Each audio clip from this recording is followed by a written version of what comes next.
Juste une remarque comme ça.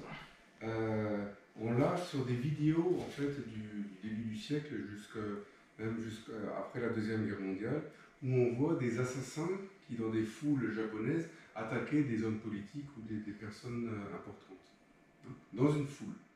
Et donc c'était des gens qui y allaient en sachant qu'eux allaient mourir, et leur but était de planter la personne, leur cible, avant qu'elle ne meure.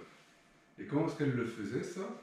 Justement, elles rentraient avec le couteau qui était caché, d'accord?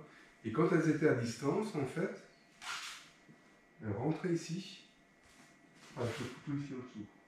Et avec ça, elles se précipitaient sur la personne pour la planter.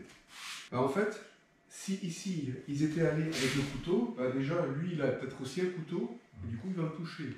S'il me touche au cou, en fait, je ne vais pas rester debout très longtemps. Alors que si ici, je protège mon cou, il peut me planter, et même s'il me touche au cœur, j'ai encore les fameuses 10 secondes ou 30 secondes selon les personnes, hein, pour continuer à agir. On voit bien que ici, en fait, je vais pouvoir agir ici où je me protège, mon bras bouge ici de manière plus ou moins visible pour, avec un mouvement minimal, pouvoir attaquer. L'inverse est vrai aussi.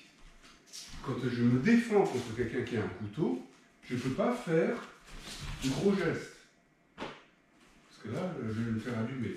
Donc je vais utiliser les mêmes stratégies. C'est-à-dire que je vais ici me rendre petit pour rentrer ici, pour rentrer là. D'accord? Donc j'essaie de rester le plus compact possible. Pas le plus grand possible, le plus compact possible. Et on retrouve cette fameuse position ici, là. Ici, là. S'il a un couteau de l'autre côté, dans l'autre main, là, je suis en train de protéger mon cou.